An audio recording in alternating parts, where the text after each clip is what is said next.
28 तारखेला पाटस या ठिकाणी आद्य क्रांतीवीर राजे उमाजी नाईकांच्या स्मारकावरती रात्री 1 वाजता दगडफेक झाली।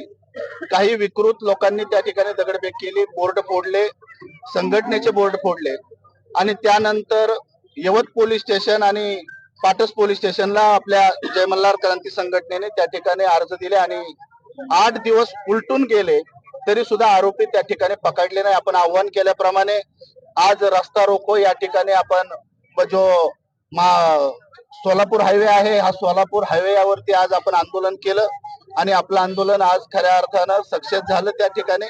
आणि त्या याच्याप्रमाणे आपण महाराष्ट्रामध्ये आद्य क्रांती राजे उमाजी नाईक, भैरजी नाईक, बेडर कनप्पा, सिंदूर लक्ष्मण सगळे जे महापुरुष आहेत आणि त्या महापुरुषांनी ह्या भारताकरता आणि देशाकरता जी आहुती दिलेली आहे, हा एकट्या समाजाकरता, रामोशी समाजाकरता नाही, 18 पगड जातींकरता, ह्या महाराष्ट्राकरता आणि ह्या देशाकरता दिलेले आहे। म्हणून या ठिकाणी महापुरुष कोणत्या एका जातीचा होऊ शकत नाही, पण ज्या व्यक्तीने ही कृत्य केलेलं आहे हा विकृत कृत्य करणारा व्यक्ती आहे।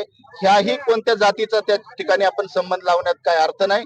त्यामुळे मी माझ्या समाज बांधवांना या ठिकाणी शांततेचं आव्हान या ठिकाणी करतो। आपल्याला या ठिकाणी पोलीस प्रशासनाने आपल्याला शब्द दिलेला की येणाऱ्या 4 दिवसाच्या आतमध्ये आपण आरोपी अटक करू आणि त्यांच्यावरती कारवाई करू। मी आपल्या माध्यमातून दौंड तालुक्यातल्या सर्व समाज बांधवांना आणि दौंड तालुक्यातल्या सर्व पुढाऱ्यांना यांना सर्वांना मी सांगणार आहे की रामोशी समाजाला जाणून बुजून आपण काळजीपूर्वक पाहावा की याच्यामध्ये काही जी व्यक्ती आहेत त्या ठिकाणी टार्गेट करण्याचा प्रयत्न करत आहेत।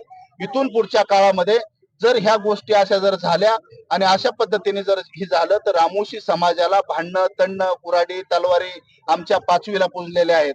त्यामुळे इथून पुढच्या काळामध्ये त्याची वेळ परत येऊन देऊ नका। आम्ही या ठिकाणी मी आव्हान करतो की आम्ही सर्व 2013 पासून ह्या समाजामध्ये जय मल्हार क्रांती संघटनेची स्थापना झाल्यानंतर आम्ही तलवारी, कुऱ्हाडी सोडून दिल्या आणि त्यानंतर आम्ही फक्त पेन हातामध्ये कसे आमची मुलं घेतील, आमच्या महिलांना कसं त्या ठिकाणी पोटापाण्याला लागता येईल, त्या ठिकाणी काळजीपूर्वक कसे त्यांचे बिझनेस उभे राहतील, महामंडळ त्या ठिकाणी केलेलं आहे।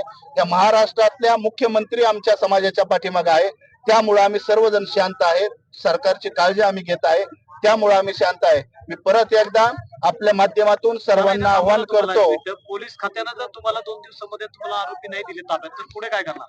2 दिवसामध्ये जर पोलिसांनी आरोपी ताब्यात नाही दिले तर ठे आंदोलन करण्याचं जसं आव्हान केलेलं आहे पोलीस स्टेशन समोर, आम्ही रोज ठरल्याप्रमाणे 100 लोकांचं ठे आंदोलन त्या ठिकाणी करणार आणि ती 100 उठली की दुसऱ्या दिवशी परत 100 लोक ठे आंदोलन करणार। आणि येणाऱ्या काळामध्ये जर 3-4 दिवसामध्ये नाही झालं त्या महाराष्ट्राचे मुख्यमंत्री आणि गृहराज्यमंत्री आदरणीय देवा भवनकर त्या सर्व जे पोलीस खात्याचे आहे यांची तक्रार मी त्या ठिकाणी करणार।